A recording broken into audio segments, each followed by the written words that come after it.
ادامه گفتارهای رادیوی فرهنگ.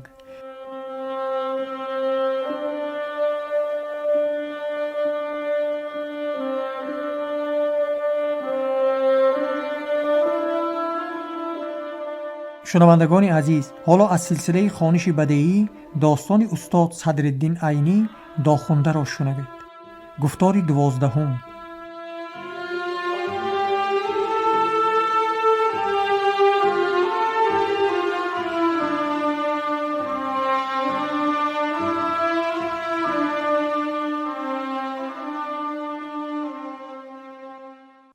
رستم بای، یک کاسه دوغ بیار. از سری خیرمند تشنه مانده آمدم. همه مالهای من از جوش ماندند، گفته آقسقال در پیش کلبه رستم آمد.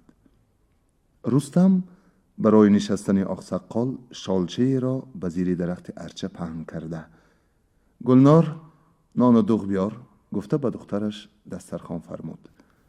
آقسقال از پسر خود شکایت سر کرده گفت: جوانمرگ پولاد چنگاه است که به مالها درست نگاه و بین نمی کند. بوز و گوسفندان 1 ماه شد که از شیر ماندند. مادگاه باشد با وجود این که از زاییدنش 6 ماه نگذشته است، 1 هفته شد که شیرش را خوش کرد. خودم باشم از پس جنجال و خرخشه مردم آواره. اگر از کار مردم فارغ شوم به بالای کشتکار می روم.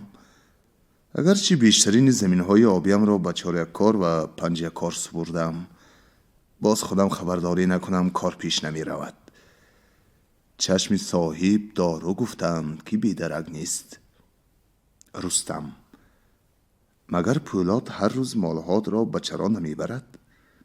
می برد، لیکن از روی شنیدم 1 دور زنانده زود به سایه‌اش می خواباند و خود با بچگان خودسر شوخی و بازی کرده می گردد. از بازی که همین بچه مسافر که حالا پادبانی می کند بدر آمد، بیشترین بچگان در پی بازی و شوخی افتاده از پرورش مالها بسیار بی‌پروا شده رفتند. پسر همراه با حکایت می کند که یادگار هر روز به لب چشمه نشسته نه نوازی می کند. بچگان دیگر به وی سامی می شوند. دیروز آزاد یادگار با گلنار هر دو بدیهگویی کردند. بچگان دیگر هم به شنیدن بدیهگویی آنها مشغول شده مالها را تا گشت روز به چرا نبردند. گلنار نان و دسترخوان را با 1 کارسان دوغ آورده به پیش آقسقال و پدر خود نهاده رفت. آقسقال پس از دور شدن گلنار به رستم گفت: دخترت اکنون کلان شده است. از پس و پیش به وی دهن زده ایستادند. همراه بای خیال دارد برای پسر خودش پرسد. به فهم من اگر بای کس فرستاند نی نگفته جواب دادنت در کار است. بای آدمی دولتمندی با برکت است، با وی خویش شوی خرسند می شوی. موافق طبعت آرزو و هوس می کند، مهر می دهد، آبروی می کند. تقدیر می داند. رستم گفت: حالا من نیت دختر براری ندارم. بیچاره مادرش 1 کدس است، خودش پیر شده است. بیشترین کارهای زوری روزگار را گلنار می کند. برای خودم هم در کارهای دهقانی همین گلنار دستیاری می کند. اگر این را هم برآورده فرستانیم تمام بی کس شده می مانیم. اگر تقدیر و نصیبه رفته باشد، من نیت دارم که یگان جوان قابل یافته خانه داماد کنم تا که 1 فرزندم 2 شده در وقت پیران سالگی ما به ما دستیاری کند. دختر قدرست را آقسقال می گوید. با امید 1 داماد قابل یافتن در خانه نگاه داشتن یا او را به اختیار خودش گذاشتن هرگز درست نیست. هرچند خودی وی پاک دامن و با ناموس باشد هم دهن بدگو را بستن دشوار است. البته هنوز تو نشنیده ای هر روز در چراگاه به پیش این جوان مسافر رفتن دخترت را و با هم بدیهگویی کردن آنها را حالا هم خیلی گپ کردند. اگر رستم زودتر پیش این کار را نگیری و دخترت را به کسی نامزد کرده دهن مردم را نبندی، راست و دروغ حکایت ها بافته به مفت بدنام و بی‌پرده‌اش می کنند. اگر من دانم که تو گلنار را به این جوان دادنی هستی چیزی نمی گفتم، لیکن من یقین می دانم که تو این کار را نخواهی کرد. یک دختری گل برین خودت را به یک مسافری بی پا و سر برآورده نخواهی داد.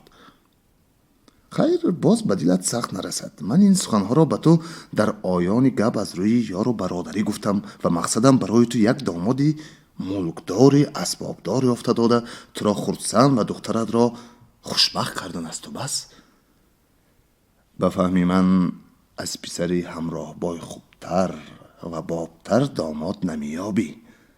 تو خوب فکر کن، با زنت مصلحت کن، از همه پیشتر دخترت را از همگپ شدن با این مسافر بچه باز دار. فردا من باز به پیش تو می آیم. گفته آقسقال پی کار خود رفت. پس از این صحبت طالع یادگار دیگرگون شده بود. دیگر به وی میسر نشد که با گلنار به پیشی پدر و مادرش و دیگران هم گپ شود. فردای آن روز وقتی که یادگار به عادت هر روزش برای به پاده گرفته بردن مالها آمد، رستم به وی گفت: بچه، مالهای مرا بعد از این به پاده بردن حاجت نی. خس و خاشاکی که خودم از سری کشت میارم برای اینها بسنده است. برو پسی کار خود.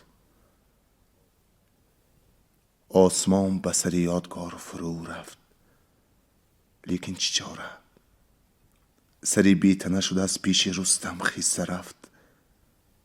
رستم پس از راندن یادگار به دخترش: گلنار، اکنون تو کلان شده ای، خدا بختت را سفید کند. پس از این با جوانی بیگانه همگپ شدنت درست نیست. اکنون روز هجران، روزی جانسوز هجران سر شده بود.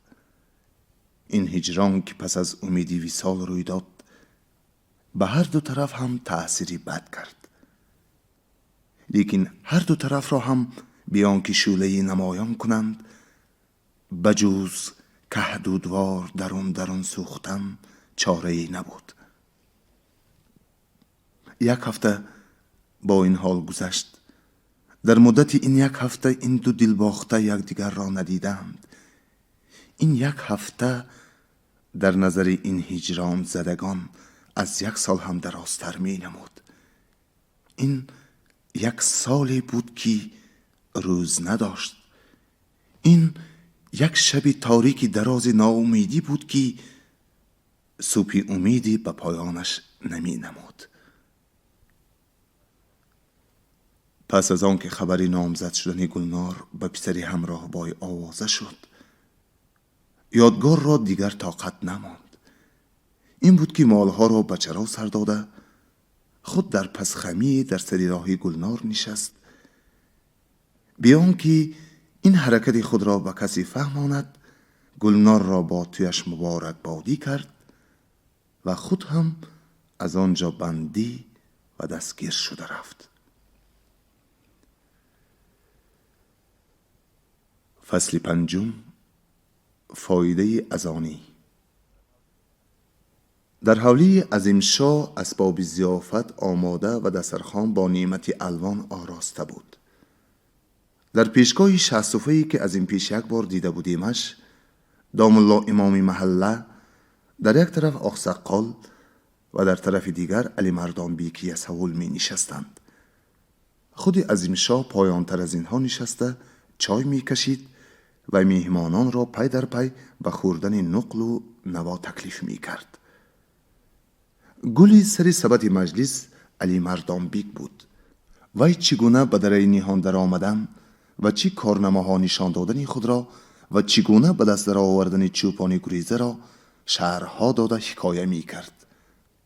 یسهول در اثنای صحبت خود مقابل برآمدن یک دختری صاحب جمال را در میان یادگار و او علاقه محبت بودن را نقل کرده حسن و جمال دختر را تعریف نمود.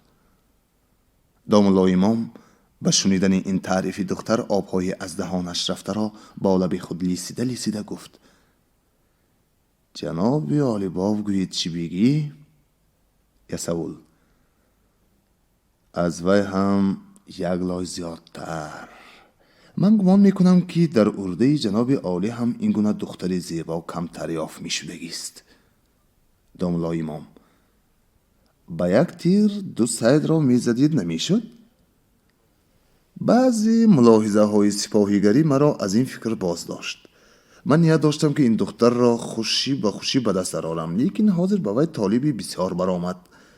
وقتی که من این دختر را به جناب میر تعریف کردم، آن کس دهان زده ماندند. البته در پیش آن کس برای خود دهان گشادن من بی‌آدابی می شود. خب حاضر گریزه، اما از امشا به گپ همراه شد. دستگیر شد و گم شده همان یافت شد. اکنون چاره ای از این رویانیدن حق خودمان را اندیشیده نمان در کار است. داملا امام: این بچه در اینجا و نه در کولا پای میماندگی جای ندارد. اگر یک راه یافته نشود، خدمتانه جناب یسول هم میسوزد. عظیم شاه: خدمتانه این شخص در تاقچه اعلا است. گپ به بالای حق من است. البته من هم از این جوان پول طمع ندارم، زیرا پول داده نتوانستنی او را میدانم. کاری شود که یک چند سال خدمت کردن را به گردن گیرد، به من کفایه.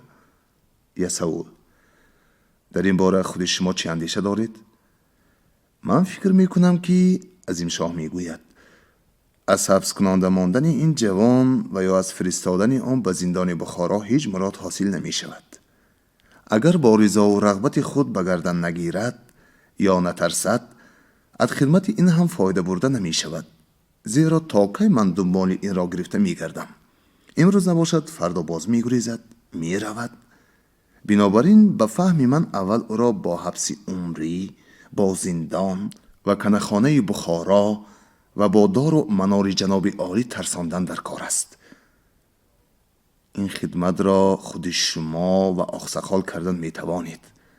از راه دیگر او را با گور و قیامت، با عذاب آخرت ترسانده به خدمت و ادای قرض مایل کردن در کار است. این کار را جناب دامالله می توانند. دامالله دست خود را بر سینه مانده به چشم گفت: یسول: خب خدمتانه و دیگر خراجات ها را که می دهد؟ از خدمتانه غم نخورید، عظیم شاه می گوید.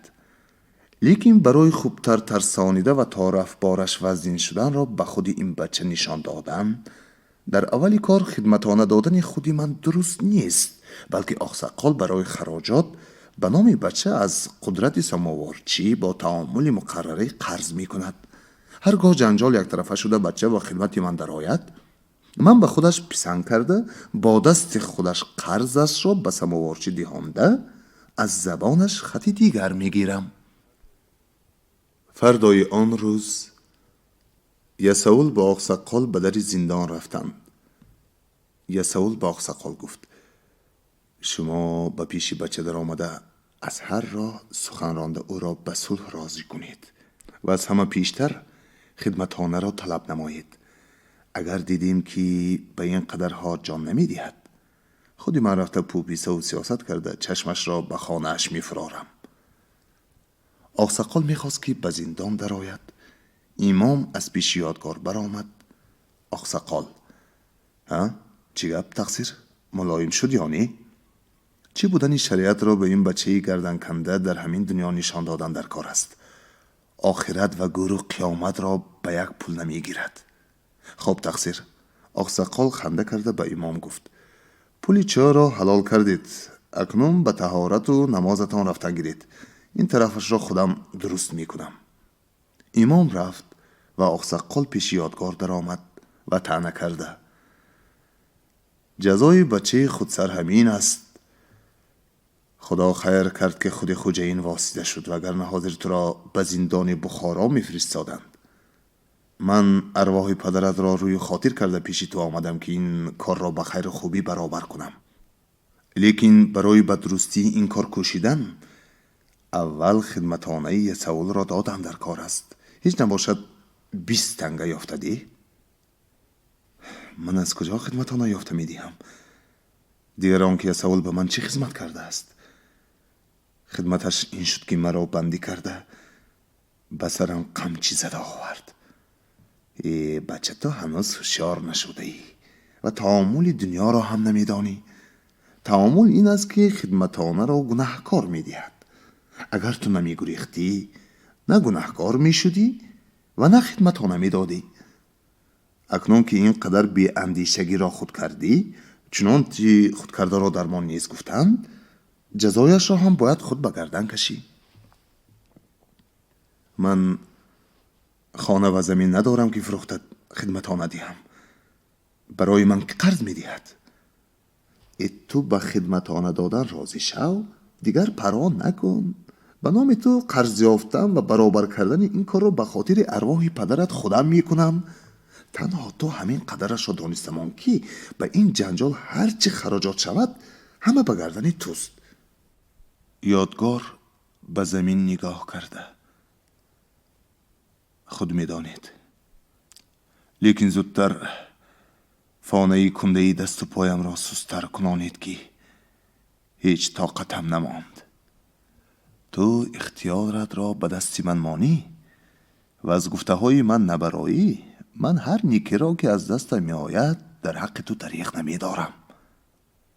آقسقال از زندان برآمده به در سماورخانه قدرت آمد که یساول هم در آنجا نشسته است. شیر یا روبه؟ یساول پرسید. از دولت شما و جناب میر من کی روبه شده بودم که اکنون می شوم؟ حاضر خدمتانه روید. فردا جنجال را هم تمام می کنم. لیکن فردا شما هم همراه من به زندان رفته اندک سپاهیگری کردنتان در کار است. فردا نشود پس فردا، هر چقدر دیرتر ماند همان قدر به من خدمتانه زیادتر می روید. آقسقال قدرت را جیغ زده در حضور خودش از وی به نام یادگار به وعده هر از آن 1 تنگه 25 تنگه قرض گرفت. 20 تنگهش را به یساول داده 5 تنگهش را به کیسه خود زد. فردای آن روز آقسقال و یساول هر دو با هم به زندان رفتند. دست و پای یادگار از ضرب فانه کنده چون کنده ورم کرده بود. آقسقال این حال را دیده افسوس خورده به یساول گفت: به جان جوان این بچه رحم کرده فانه های کنده را اندک سوز کنانید. خب به خاطر شما من این کار را می کنم، لیکن به زندانبان 1 چیز دادن در کار است. این خدمت را خودی من به جان و دل می کنم. یساول زندانبان را جیغ زده سستر کردن فانه را خواهش کرد. زندانبان به آقسقال چشم دوخت. آقسقال از کیسه خود 5 تنگه برآورده به دست زندانبان نهاده. ارواح پدر این بچه را شاد کنید گفته خواهش یساول را تکرار کرد. زندانبان فانه ها را سستر کرده به یک کار خود رفت. آقسقال به یادگار نگاه کرده: از جانب تو به جناب یساول روی انداختم. این شخص به میر واسطه شده، گناه تو را می طلبند. ثواب دیدی من این است که تو به خوجه این 10 سال خدمت می کنی و پس از آن کجایی که دلت خواهد آنجا می روی. یادگار: من تا فردا فکر می کنم. هر روزی که حتی هر ساعتی که می گذرد بارت وزین‌تر می شود. دیروز از قدرت برای خراجات به وعده هر اذان 1 تنگه 25 تنگه به نام تو قرض گرفتم. تا امروز 5 اذان از میان گذشت که قرضت به 30 تنگه رسید. فردا 35 تنگه می شود و همچنین تا رفت زیاد می گردد. حاضر دیدی به پیش نظر خودت 5 تنگه به زندانبان دادم.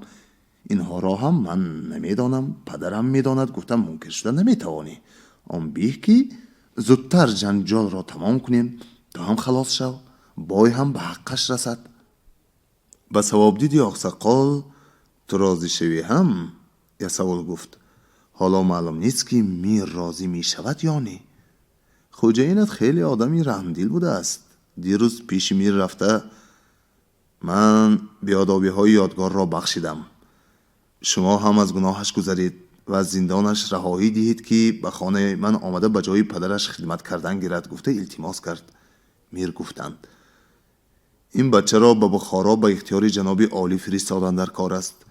آنجا موافق شرع شریف خواهم به دارش می آویزند، خواهند از منارش می پرتایند و یا اگر جانش را بخشند عمری به زندانش می اندازند. حالا میر به سر این گپ سخت ایستادند. لیکن اگر تو به ثواب دیدی آقسقال راضی شوی، من می شوم. آقسقال می شوند و خوجین را هم با خود می گیریم، یک نوع کرده میر را راضی می کنیم. یادگار به خود می اندیشید. حالا وی از دار، از منار و یا از زندان ابدی نمی ترسید. لیکن یک چیز او را به خلاصی خودش وادار می کرد: خلاص شدن و یک بار دیگر به گلنار روبرو گردیدن.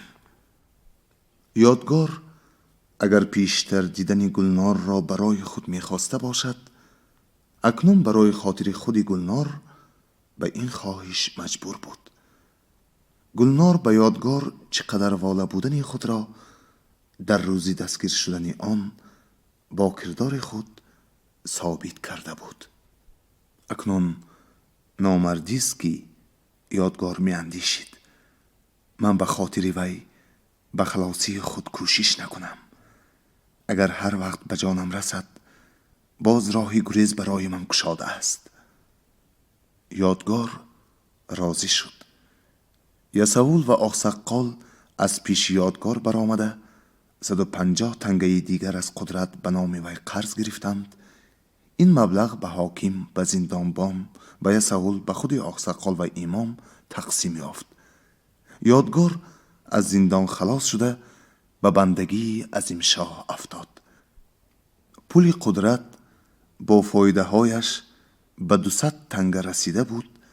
این مبلغ را به قرض کهنه همراه کرده از زبان یادگار به نام بای مبلغ 1000 تنگه خط اقراری گرفتند. شرط آن بود که یادگار 10 سال کامل قمری به بای خدمت کرده به حساب هر سال 100 تنگه قرض خود را ادا می نماید. بایی که رمه‌ای به بخارا بردن شدنش تیار بود، فردای آن روز یادگار را همراه خود گرفته گوسفندان را به طرف بخارا راند. فصل ششم. دو خواستگاری. فیروزه: به تو چی شد؟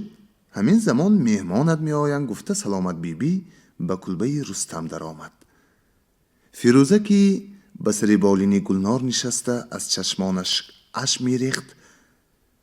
همه جای بدن بچه مانندی میسی در آتش افتاده سوخته رفته ایستاده است. در این حال برای وی توی سر کردن هیچ مناسب نبود. ددیش یک آدمی یک راه، همین که آقسقال میان رو شده همراه بای را نامبر کرد. در را جواب داده به بیماری بچه نگاه نکرده این کار را سر کرده ایستاده است. من اکنون بیمارداری کنم یا مهمانداری؟ سلامت بیبی دست خود را به پیشانه گلنار مانده. هیچ چیز نشده است. تنها از همان یسوول شم قدم اندک ترس خورده است. من فردا یک الست کردمانم، تو دیدی من ندیدم شده همه بیماری هایش برطرف می گردد. زود بیا آش را دست به دست کنیم که همین زمان خواستگاران می آیند، گفته به سر دیگ و طبق رفت. رستم وقتی که تگی درخت ارچه را روفته آب زده شال پهن کرد، امام، آقسقال و چند نفر کلان شوندگانی دره نمایان شدند. رستم مهمانان را خوش آمدید گویان بر روی پلاس نشانید. هنوز دسترخوان پهن نشده بود که از طرف شهر یک نفر خرسوار نمودار شد. پولاد که از دنبال مهمانان برای یارمندی کردن به رستم آمده کفش های مهمانان را پیش مانده و پیش رستم راست ایستاده بود، به آینده نگاه کرده. اگه قدرت بر این می نمایند، گفت. آقسقال: کدام قدرت؟ همان قدرت سماوارچی خودمان. پولاد به آینده باز خوبتر دقت کرده. خودش؟ امام گفت. خدا زیاده کند. قدرت را بسیار بای شده است میگویند. وقتی که از این دره رفته بود هیچ چیز نداشت. فایده ازانی در قاضی خانه و کفگیرزنی در این حاکم خانه هر کس را بای می کند. گفته آقسقال جواب داد. قدرت رسیده آمد. همه از جای خسته بغل کشاده با وی واخوردی کردند و در قطار خود بر روی کرپچه‌اش جای دادند. در این میان دسترخوان آمد. نانها شکسته، قندلاتها پاشیده و چایها کشیده شدند. امام: قدرت بای، خوب در وقت نغز به سری توی رسیده آمدی. انشاءالله قدم تو مبارک است. چگونه توی؟ گفته قدرت پرسید. رستم بای، آقسقال جواب داد، پسری همراه بای را به خود داماد کرده نیست. رنگ قدرت قدری دیگرگون شده. های های، خدا مبارک و خیر گرداند. گفته اظهار خرسندی ساخته کرد. آقسقال دیگرگونی احوال قدرت را به نظر گرفته: قدرت، قدری پریشانی داری؟ خدا نکند مگر به سرت یگان کار افتاده است؟ نه هیچ گپ نه. گفته قدرت گمان آقسقال را رد کرد. از سخن آقسقال دیگران هم هوشیار شده به رنگ روی قدرت دقت کردند که در حقیقت به حالتش یک دیگرگونی نمایان است. پیش از آن که به دسترخوان آش آرند، قدرت به سر خود فاتحه خوانده از سر دسترخوان خیست و به بهانه یازیدن به کناره رفتنی شده رستم را ایما کرد. هر دو پس دنبال از جای نشستی میهمانان رفته به پس خمی نشستند. قدرت گفت: اکر رستم، به خانواده تو بخت و تالی روی آورده است. خبرچی این هم من شده آمدم. لیکن در وقتی رسیده آمدم که قریب است تو از این بخت آسمانی و دولت ناگهانی جدا شوی. هرچی از مهربانی خدا هنوز وقت نگذشته است. هنوز اختیاری به دست در آوردن این دولت به دستی توست. اما نمیدانم که تو این دولت را پیش پای خواهی زد یا پیش فاز خواهی کرد. از یک طرف بچه‌ام بیمار، رستم میگوید.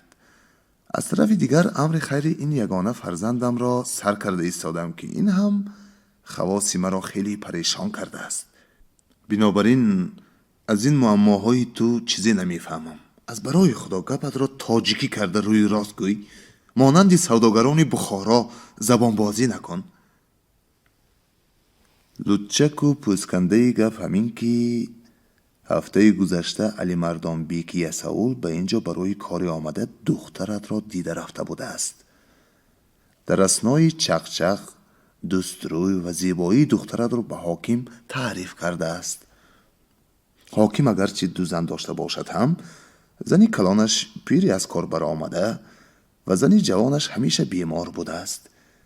بنابراین آرزو داشته است که به یک دختر صاحب جمالی تندرستی تنومندی کوهستانی خانه دار شود. وقتی که تعریف دخترت را از یساول میشنود به آرزوی حاکم یک به یک برابر آمده غایبانه به وی هوسش می رود. علاج این کار را به دست خود علی مردان بیک سپرده گفته است که هیچگاه برای این دختر یساول فرستاده زوری کرده گرفتن درست نیست. زیرا من این را برای هوا و هوس نمی گیرم، بلکه محرم تنم و همراه عمریم گفته می گیرم. بنابراین کسی از اهل این درایاب که به این کار میانه روی کند و رضای پدر و مادرش را گیرد. ما هم مثل یک فقرا مهر و تویانه داده توی تماشا کرده موافق عرف و رسم خوش و خرسندانه میگیریم. یساول که با من آشنای دیرین است برای این کار مرا پیش تو فرستاد. من هم از بالای بازار برآمده در حیرت افتادم. نمیدونم که تو چی فکر میکنی؟ اولا که من یک آدمی بیچارم. رستم گفت: من کیو با حاکمی ولایت خیش شدن کی؟ دویمان که در بساطم یک دختر دارم، دیگر فرزند ندارم. وی را هم از نظرم دور کرده فرستانم. حال من و حال مادرش چی می شود؟ سیومان که همراه باد به وی دهن زده است و آقسقال میانه روی کرده است. بعضی چیز و چاره‌اشان را هم تیار کردند. حتی امروز به خواستگاری آمدند.